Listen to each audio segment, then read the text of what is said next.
estoy haciendo.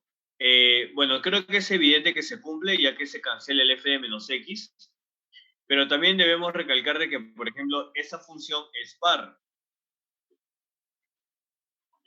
y esta función es una función impar, por ejemplo. O sea, nosotros podemos definir a toda función definida en los reales como la suma de una función par más una función impar. Chicos, ¿me entienden esa propiedad? ¿Qué opinan? ¿Están de acuerdo? ¿Lo habían visto antes, quizás?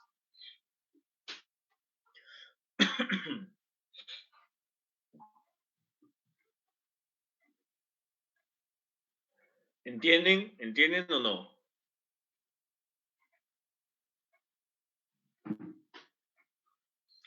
Ahora, les pregunto, si yo dejo de trabajar con estos reales y trabajo con una función, con otra función, por ejemplo, con otro dominio, mejor dicho, que sea un conjunto A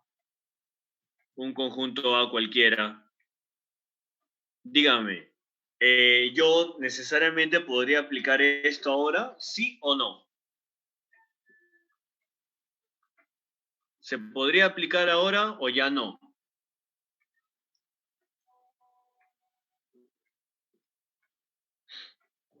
Los perdí, chicos.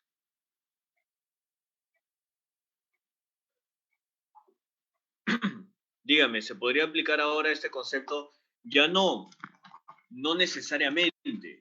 ¿Por qué ya no necesariamente? Porque dígame, en este conjunto A necesariamente existe menos X, existe f de menos X. No necesariamente existe, a mí me han puesto solamente A, puede ser cualquier otro subconjunto de los números reales, puede ser el conjunto del 1 al 2, y no necesariamente lo va a ser.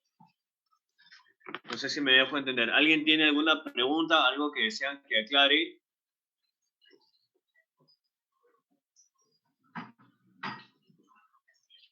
Dense cuenta, chicos, de que si esta función se pudiese, si esa función f de x podría expresarla quizás como u de x, donde esa es par, más otra función v de x, donde esta es impar. Para comenzar, desde que u es par y que la otra es impar, entonces esta función tiene que estar definida también, tiene que existir u de menos x, ¿sí o no? ¿O no? Para que sea par, ¿sí o no que tiene que existir u de menos x?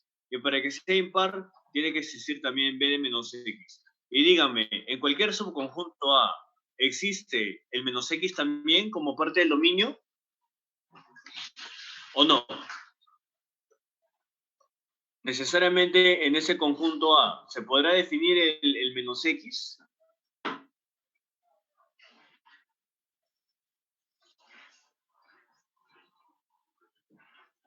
Ya los perdí totalmente. La respuesta es no necesariamente, pues, ¿no? Depende de ese dominio, depende de ese conjunto, ¿no? En base, no podría decir nada. Si ese conjunto A es de 4 a 5, jamás voy a poder escribirlo como una función par más impar porque nunca va a existir el menos x. Porque jamás va a existir el menos x. Acuérdense que las funciones pares e impares tienen dominios simétricos, así que si los sumamos, la intersección también será un dominio simétrico. ¿Y f necesariamente tiene dominio simétrico?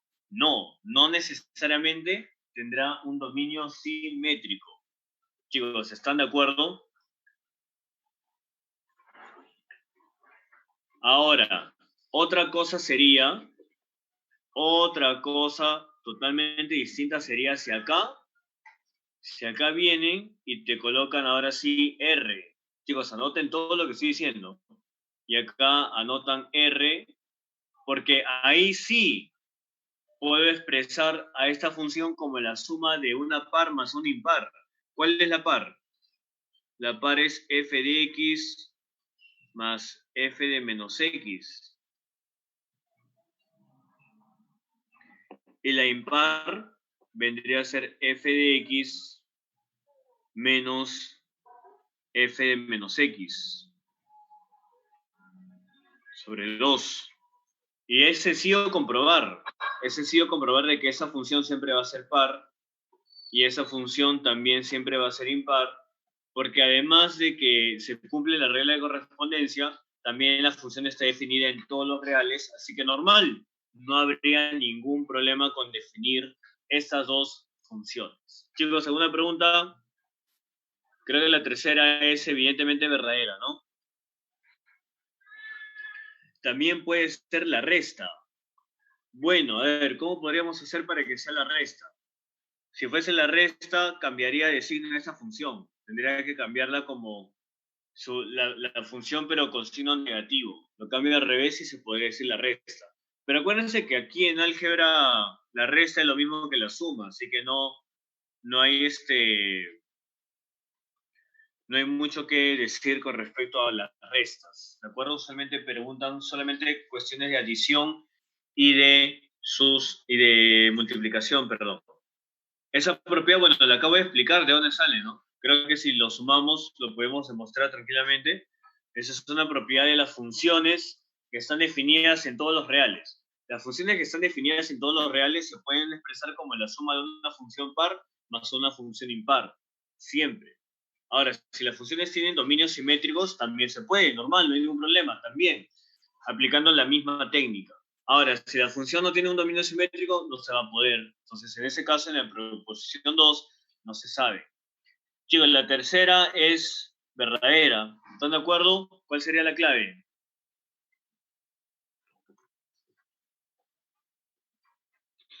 La primera era verdadera, claro, avión. La primera verdadera, la segunda falsa, la tercera verdadera. Clave, avión. Pucha, chicos, se me pasó la mano, creo. Vamos a tomarle una imagen a esto. Anoten todo, por favor.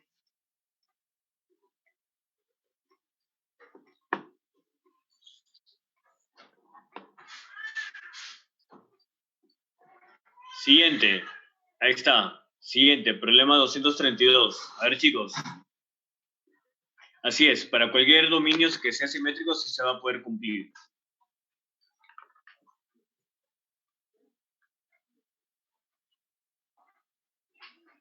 La 232.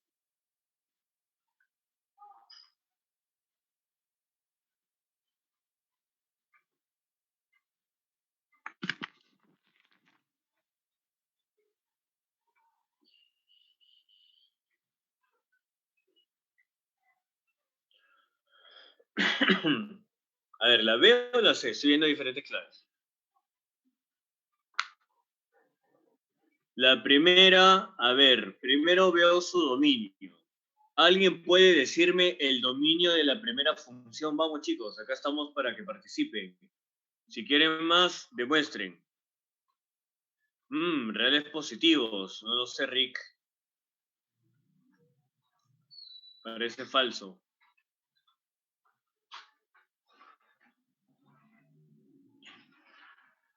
De -1 a 1. No sé, me parece incompleto.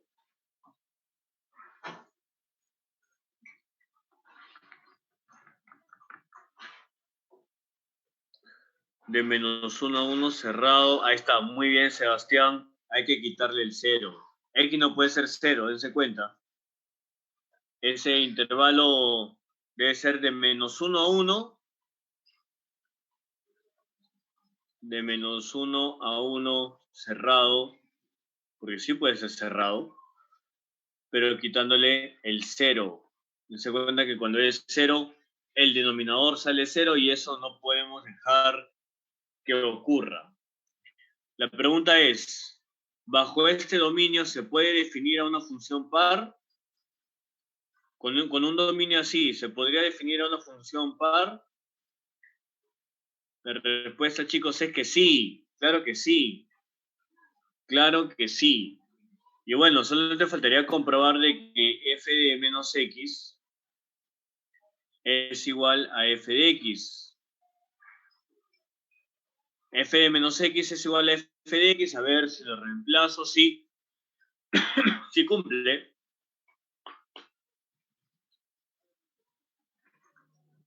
¿Qué tal, chicos? ¿Qué dicen? ¿Es par? Sí, verdadero.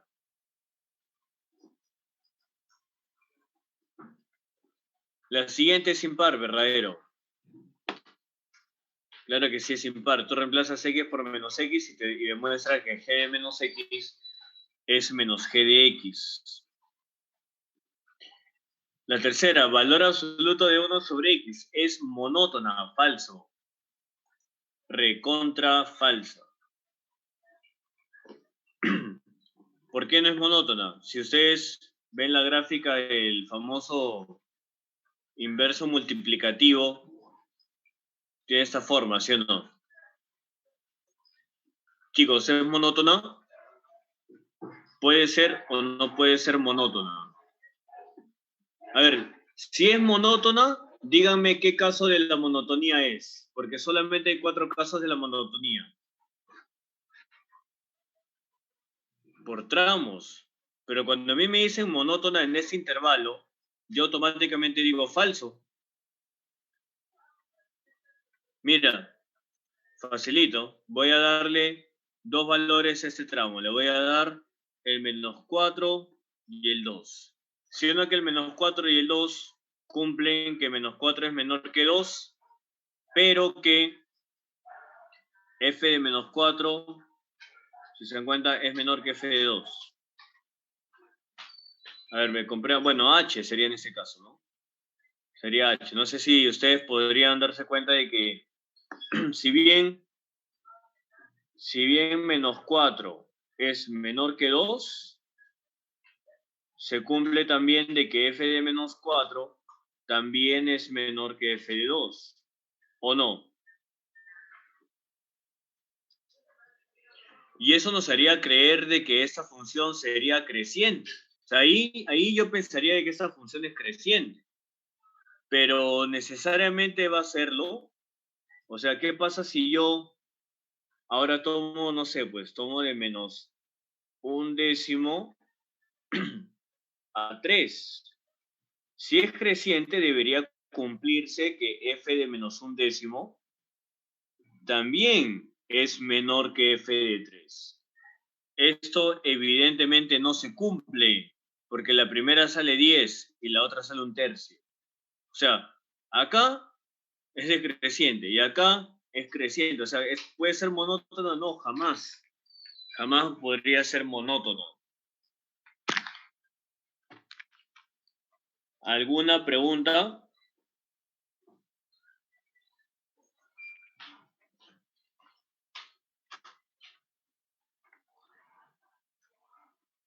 Chicos, están volando, creo.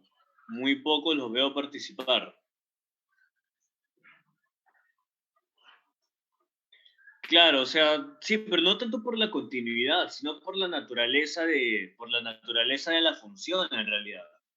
Si bien en el tramo de menos infinito a cero es creciente, en el otro tramo es decreciente, o sea, yo tranquilamente puedo tomar un valor, o sea, date cuenta del intervalo que te están dando. Te están preguntando si es monótona en los reales menos el cero. Yo puedo tomar un positivo y un negativo y no se sabe si seguirá siendo menor o si seguirá siendo, o si cambiará a mayor, o sea, no se sabe nada. Esta función no puede ser monótona. Claro, si la analiza de menos infinito a cero, sí es monótona. Si lo analiza de cero a más infinito, también, pero de todos los reales menos el cero, no. Profe, la 2, ¿por qué es impar si sale raíz cúbica del negativo de la expresión? Así es, por eso mismo es impar. Porque si tú reemplazas g de menos x, te queda menos, el menos sale y te queda menos g de x.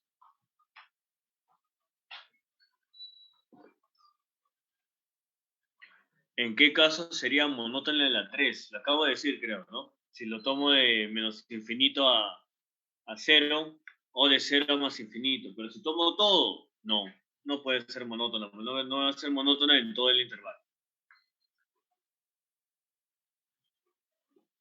Ahí está. Pasemos a la siguiente.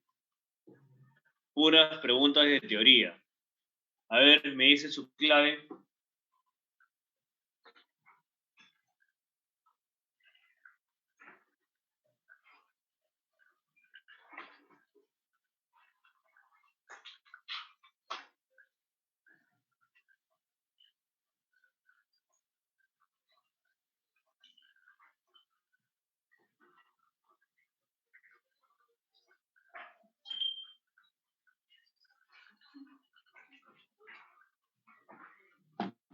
A ver, la E.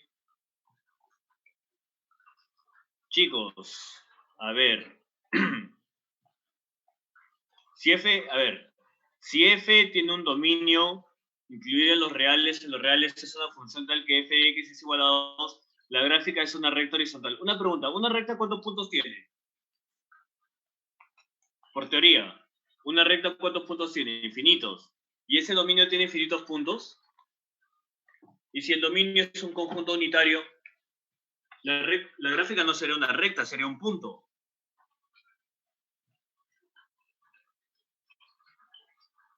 O en todo caso, si defino solamente de menos 2 a 2, sería un segmento, no sería una recta.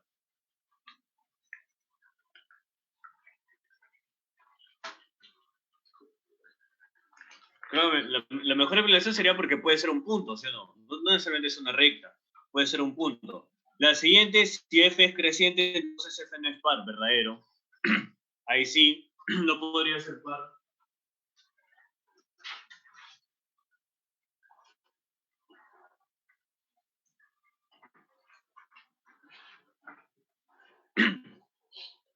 Si es creciente, es sencillo demostrar que, por ejemplo, la función no puede ser par. Por ejemplo, si una función es creciente, a ver,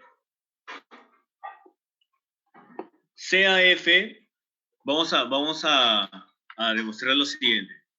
Vamos a demostrar de que si es par, vamos a demostrar, escúcheme, voy a demostrar de que si es par, entonces no puede ser creciente. Supongamos que f de x es par.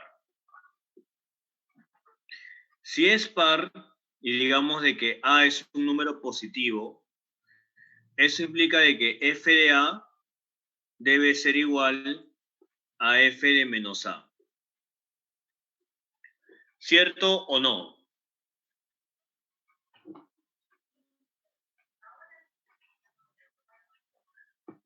Otra vez, si f es una función par, entonces f de a tiene que ser igual a f de menos a. Pero, como a es positivo, a es mayor que menos a. Y supuestamente, al ser a mayor que menos a, y entonces f de a ser igual a f de menos a, entonces puedo concluir de que no puede ser creciente. O sea, acabo de demostrar de que si es par, entonces no puede ser creciente. ¿Y hasta ahí estamos bien o no?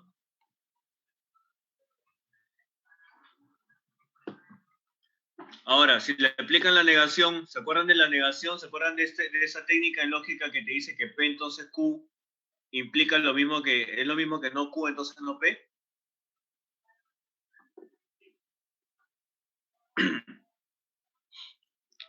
¿Se acuerdan de eso o no? Si le aplicamos la negación, ¿a qué demostraríamos?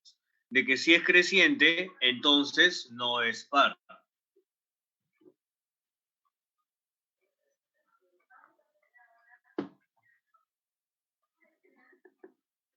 Utilizando lógica proposicional. No lo probé en ese orden, probé la negación en el otro orden, y ya que es equivalente, es exactamente lo mismo. Si f es una función creciente, entonces f no es par. Llegamos a una contradicción. Y la siguiente, bueno, ahí el enunciado creo que está mal, debe estar mal, porque no se lee bien. Si f de R a R es una función par y creciente, entonces el intervalo de 0 a más, f es decreciente, no. Debería de ser así. Si f es una función par y creciente, y acá borra el entonces, ponle en y creciente en ese intervalo, y acá le ponemos recién el entonces. Entonces f es decreciente de menos infinito a 0.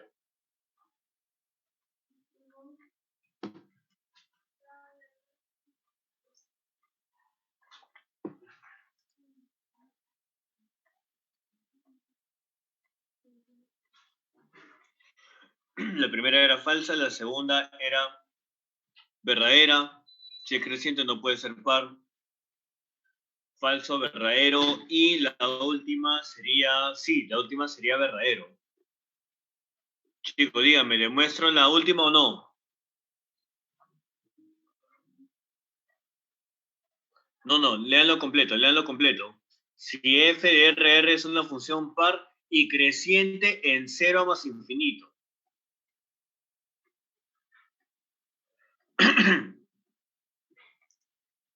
Entonces es decreciente de menos infinito a 0. Sería verdadero, falso, verdadero, verdadero. La clave es la letra D. La primera es falsa porque puede ser un punto, no necesariamente va a ser una recta. La recta tiene infinitos puntos. Ahora, si hubiesen puesto de R a R, ahí sí sería verdadero, sería una recta, está definida en todos los reales.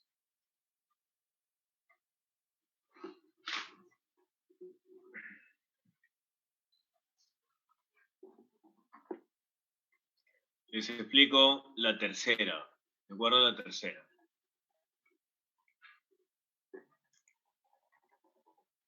Chicos, tomen nota de todo lo que estoy mencionando, por favor. A ver, miren la tercera. Vamos a poner la tercera aquí.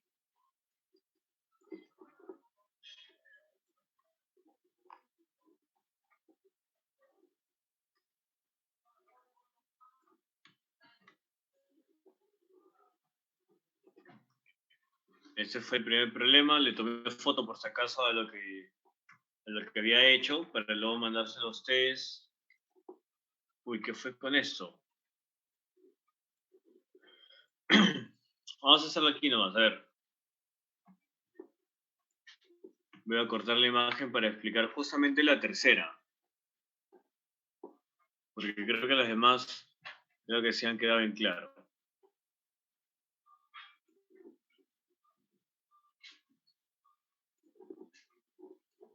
Ya miren, les explico lo siguiente. Para comenzar, en este ejemplo, sí, algo así, pero o sea, no hay que guiarnos mucho. Escuchen, cuando ustedes quieran demostrar esto, no hay que guiarnos mucho porque la gráfica nos dice algo, porque no, o sea, no siempre, quizás nosotros no nos estamos dando cuenta de algo que va más allá de esto, ¿de acuerdo? Pero acá hay que demostrarlo de una manera analítica.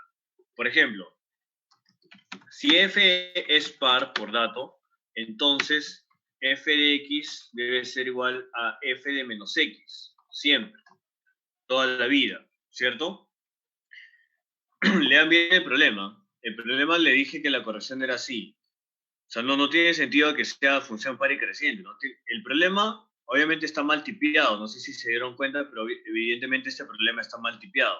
Lo que acá quiere decir es, f es una función par y creciente en, o sea, es par y creciente en 0 más infinito. Entonces, ahí recién iba el entonces, que salió antes, entonces f es decreciente de menos infinito a 0.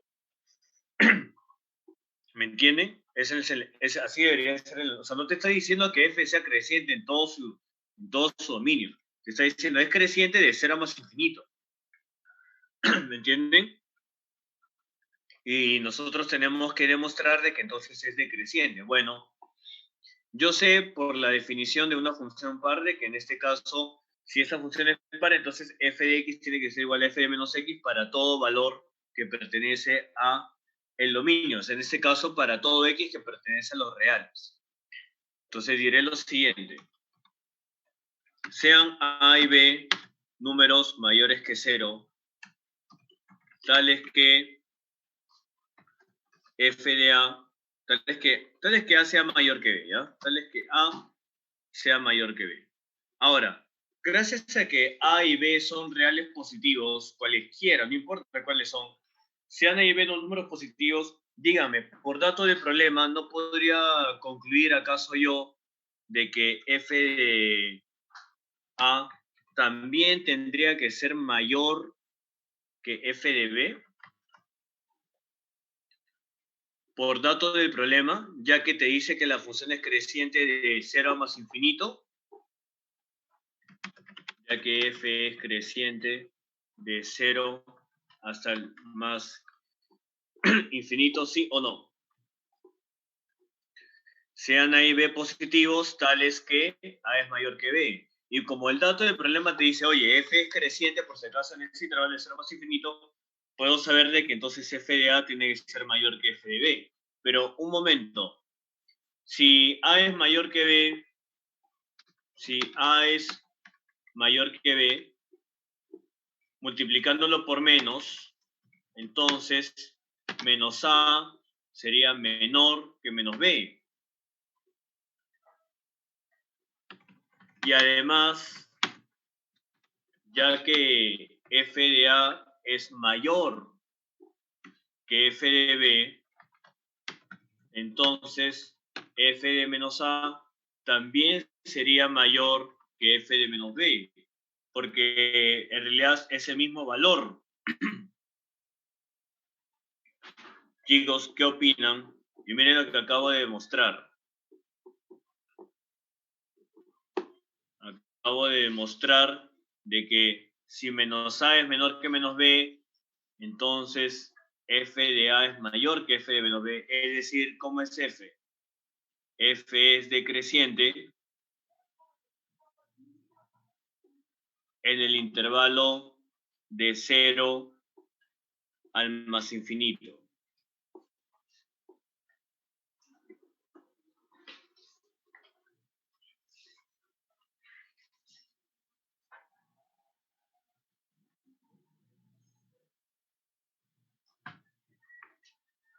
Chicos, ¿me entendieron? ¿Alguien tiene alguna pregunta?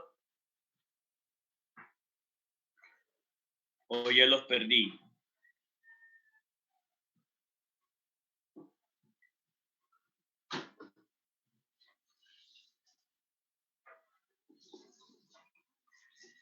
Acuérdense lo siguiente, miren. Si f es par, cierto o no que se cumple que f de x es igual a f de menos x. Ahora, por la definición que te están dando, f supuestamente es creciente de 0 a más infinito. ¿Cierto? Supuestamente es entonces, como digo, iba después. F supuestamente es creciente en ese intervalo. Entonces, como A y B son positivos, entonces se tiene que cumplir de que f de A es mayor que f de B. Pero como yo sé que A es mayor que B, implica de que menos A sea menor que menos B, y aparte f de A es mayor que f de B, es lo mismo que decir que f de A es mayor que f de menos B, ya que es par y es exactamente lo mismo. Entonces acabo de demostrar de que si menos A es menor que menos B, entonces f de menos A sería mayor que f de menos B. O sea, la función ha cambiado de menor a cambiado a mayor. ¿Esa función es creciente o decreciente? Esa función es decreciente. Obviamente, ese decreciente va a ser en la parte negativa, de menos infinito a 0. ¿De acuerdo? Por eso esa proposición es verdadera. Esa proposición sería verdadera.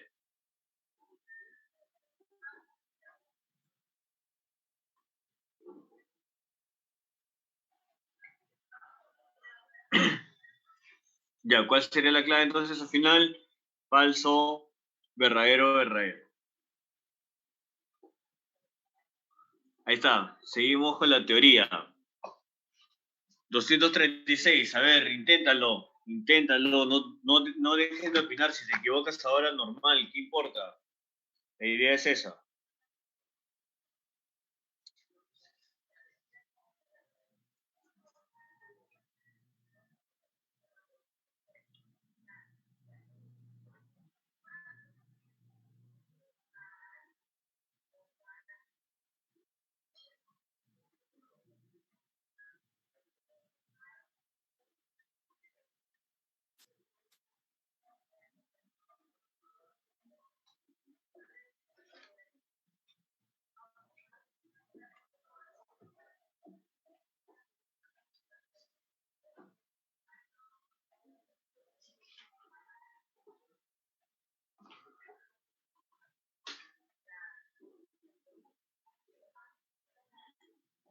Chicos, los he perdido, creo.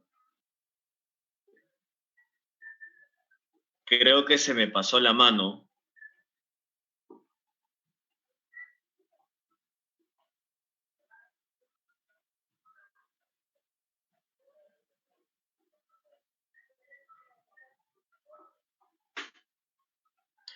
Bueno, ahí sí, ahí hay una que dice inyectiva, ¿no?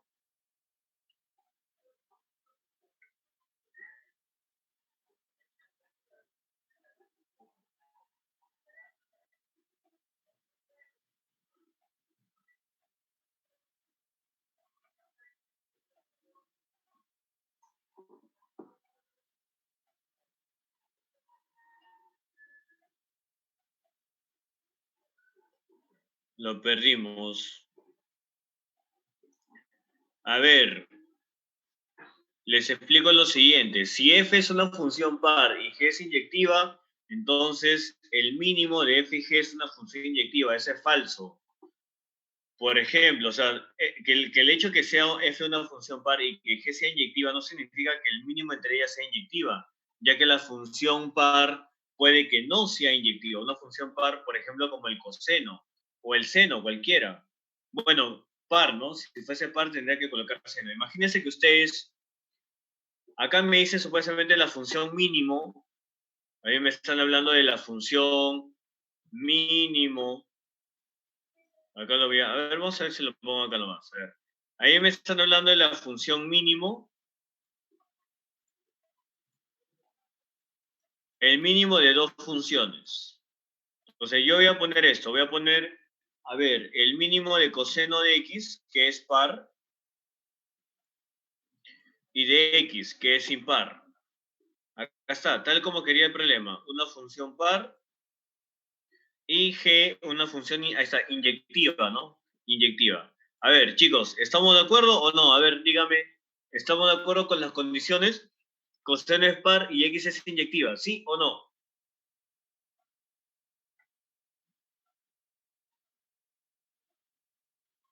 Pucha, estamos graves.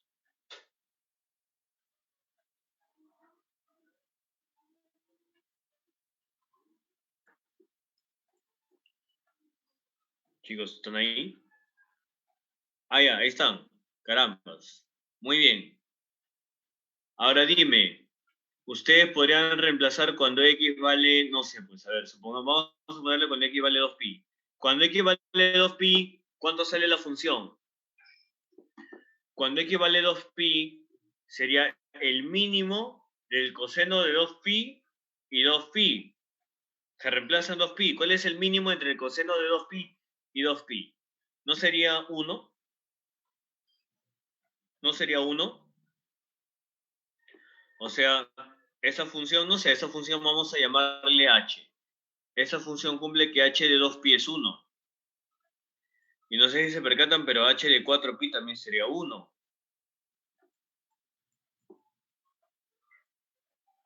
¿O me van a decir que no? ¿Qué opinan? Chicos, si h de 2pi es 1 y h de 4pi también es 1, díganme, ¿podría ser inyectiva? Esa función definida como el mínimo, ¿podría ser o no podría ser inyectiva?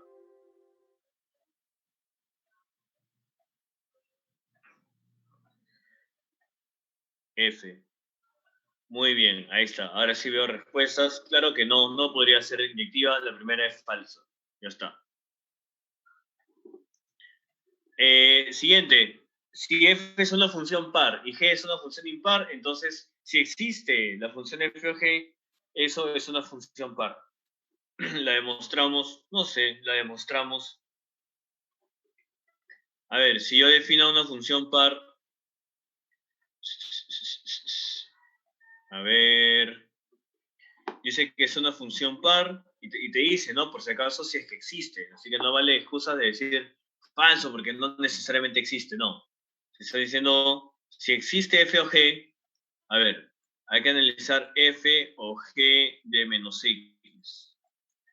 Si analizo f de g de menos x, me quedaría f de g de menos x, pero por dato g es impar, así que eso sería menos g de x, pero por dato f es par, así que al final gana que vuelve a ser par. al final sí se demuestra de que es par verdadero. Claro que acá tenemos que definir un dominio, ¿no? Si es par y es impar, entonces ambos tienen dominios simétricos, pero igual hay que considerar, ¿no? El F o G como lo que es, si es que existe la definición. ¿De acuerdo? Podríamos poner un ejemplo, ¿no? Por ejemplo, f de x que sea x al cuadrado y g de x que sea x al cubo, por ejemplo. Si f es una función impar, entonces f es inyectiva. Falso. Porque puede ser la función constante igual a cero. Clave avión. ¿Qué tal, chicos?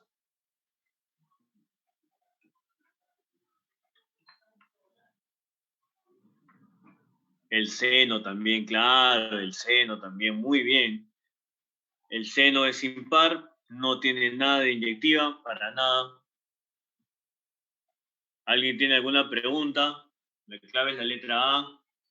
¿Alguien tendrá alguna pregunta hasta ahí? Por ahí me dicen que repita, pero que repita ¿qué? No me digan todo. La tercera, si es impar, entonces es inyectiva. No, falso. Puede ser la función constante igual a cero. Esa función constante igual a cero es impar, pero no es inyectiva.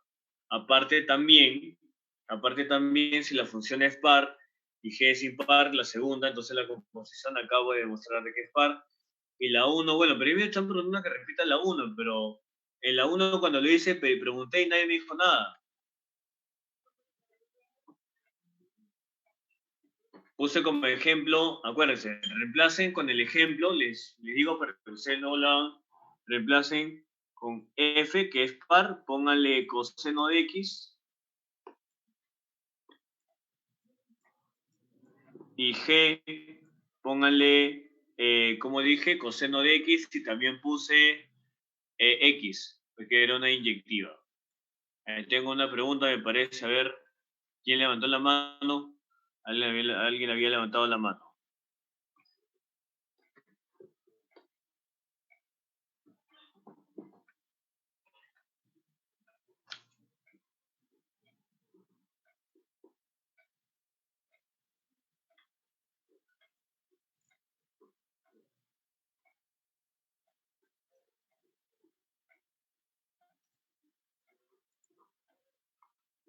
Bueno, el 237 es más que todo para calcular, ¿de acuerdo?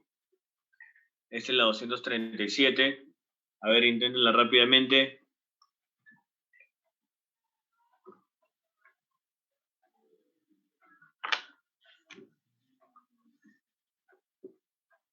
¿Saben qué significa R con un asterisco arriba, no? ¿Qué significa R con un asterisco arriba?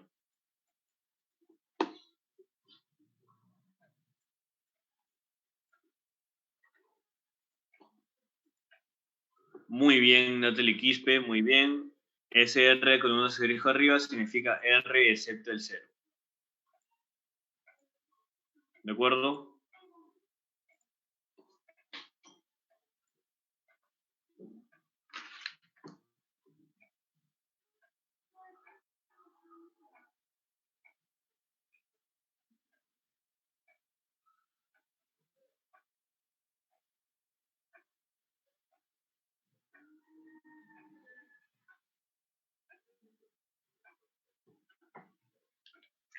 A ver, si X es, a ver, supongamos de que X es positivo. Yo lo analizo así, a ver, si X es un número positivo mayor que 0, entonces la función me queda simplemente X al cuadrado más X.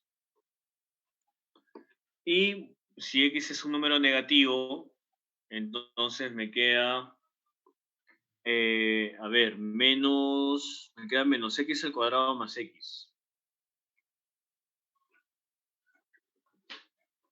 Y las grafico para analizar en cada caso cómo está comportándose su dominio. Y las grafico para ver en cada caso cómo se está comportando cómo se están comportando estas funciones. Por ejemplo, a ver, ese x al cuadrado más x pasa por el origen, tiene su vértice en -1/2, punto coma -1, o sea, su gráfica debe ser algo así. Acá abierta en 0.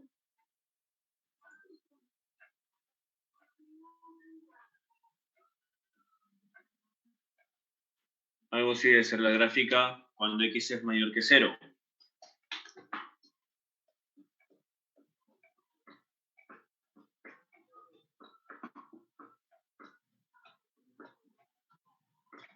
Así es, la función debe ser impar.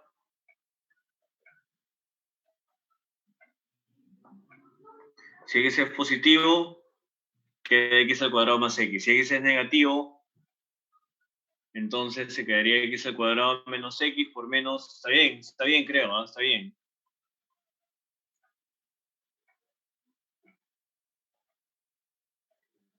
Y esa función es una función que va hacia abajo en menos 2x más 1 en un medio.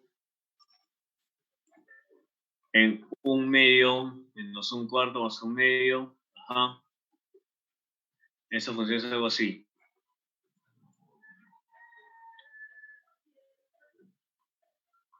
El rango es todos los reales excepto el 0. El rango sería todos los reales excepto el 0.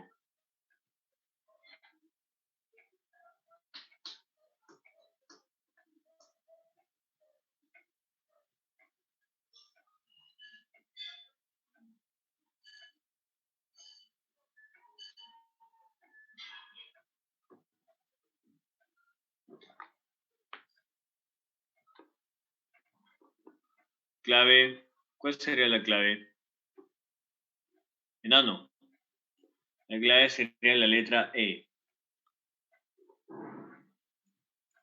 Sigamos. A ver, ¿qué dicen? Creo que justo la semana pasada me estaban preguntando, ¿no? Sobre me acuerdo que leí a alguien sobre que habló sobre la función de Dirichlet.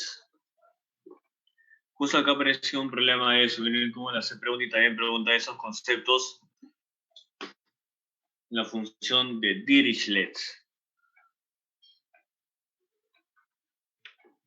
Chicos, estaba buscando, justamente me generaron una curiosidad en la clase de la mañana, cuando me preguntaron sobre, escúcheme, cuando me preguntaron sobre si la función constante podía ser periódica. Ahora, formalmente, busqué en un libro que tengo descargado sobre este concepto, porque en realidad, si ustedes revisan la definición de una función periódica, no, no establece que necesariamente hay un periodo principal, ¿de acuerdo? Entonces, usualmente, cuando uno habla de funciones periódicas, habla de funciones que tengan periodo principal, que tengan un mínimo periodo, ¿de acuerdo? O sea, un mínimo valor positivo que cumpla la definición de la función periódica, como el seno, ¿no? El seno tiene mínimo periodo 2pi, porque en realidad, o sea, periodos tiene un montón, ¿no? El seno tiene periodo 2pi, 4pi, 6pi, pero el mínimo de todos es 2pi, ese se le llama periodo principal. Ahora, si ustedes revisan la definición correcta de la función periódica, la función en la definición no exige que exista ese periodo mínimo. Es por eso que la función constante, a diferencia de lo que dije en la mañana, está bien lo que me habían dicho. Sí es una función periódica, pero se considera que no tiene periodo mínimo. La función constante sí es una función periódica, pero no es una función, pero es una función periódica sin periodo mínimo. No tiene periodo. O sea, básicamente cualquier número real es un periodo. Cualquier número real es periodo de la función constante. ¿De acuerdo? Eso lo acabo de comprobar con un libro. Bueno, en realidad con un par de libros, por si acaso, ya, porque no, como que a veces carece mucho de sentido hablar de una función, como le dije, ¿no? Uno usualmente habla de periodicidad cuando menciona cada ciertos intervalos, ¿de acuerdo? Sí, sí, cuéntenlo, claro que sí. Claro que sí. Repito, en la mañana me habían preguntado, ¿se acuerdan sobre la función constante, si era periódica o no? Entonces, yo al inicio dije que no, porque, o sea, realmente como que carece un poco de sentido de hablar de funciones periódicas que no tengan un mínimo periodo.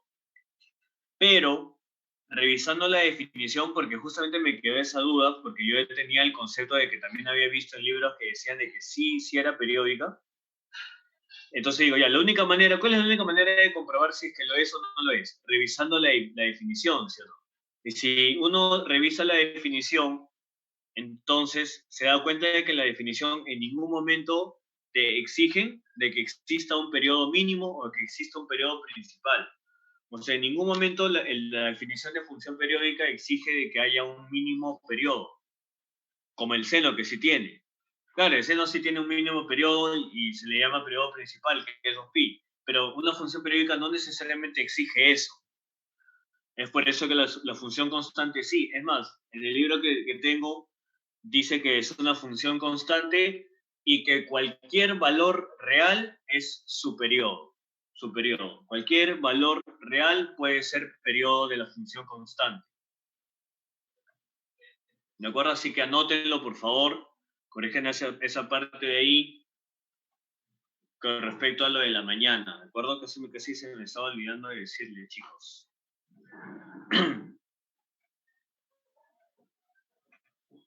¿Qué pasó? ¿No me escucharon?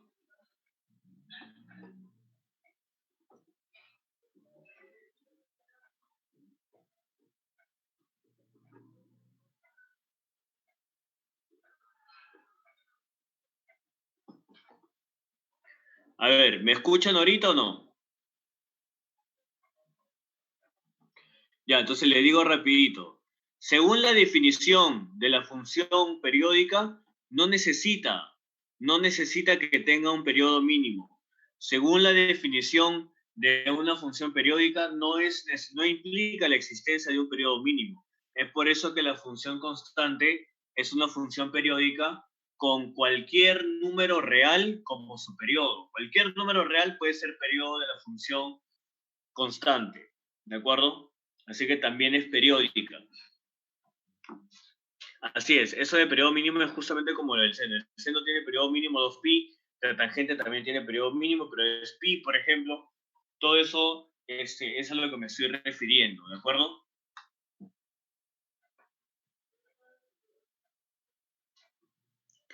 Anótenlo, chicos, anótenlo. Lo he consultado, ahora sí.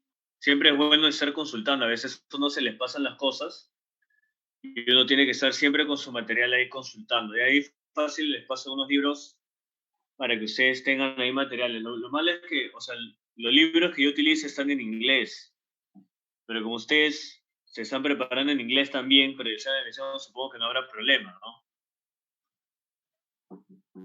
Ya, chicos, si le paso la clave de los 239. La primera dice que F es monótona sobre Q. Eso es verdadero. Eso es verdadero, claro que sí. ¿De acuerdo? En la segunda dice que G es monótona de 2 a más infinito. También verdadero. También. Y la última, F más G es monótona de menos infinito a 0. No, eso es falso. Así es, verdadero, verdadero, falsa. La última es falsa porque no se va a cumplir la monotonía. En ese intervalo de menos infinito a 0, F más G puede salir mayor, a veces luego disminuye, vuelve menor. Eso depende si va cambiando con los racionales y los irracionales. Si tú tomas valores racionales negativos, te sale -1. Y si tomas valores racionales negativos y racionales negativos, baja. Y encima constantemente cambiando. Esa función, la función de f de x que está ahí, conocida como la función de Dirichlet, por ejemplo. Una función que tiene la propiedad de que está definida en todos los puntos, pero también es discontinua en todos los puntos. Una función no algebraica. Una de las funciones más interesantes del curso. Listo, chicos, creo que lo dejamos ahí. De acuerdo, las clases se las voy a pasar, por favor acábenlo, la siguiente clase va a haber igual, la siguiente clase va a haber igual teoría bastante. Pero, por favor, les pido que estudien para poder avanzar más rápido. Pensé que hoy día íbamos a hacer más problemas. Profe, ¿los reales es un dominio par? Sí. ¿Y los reales y cero también es un dominio par? Sí, así es. Vamos, chicos, estudien, practiquen. Ya, profe, listo, acabamos. Nos vemos, Marco. Profe, no se olvide de mandar el material temprano.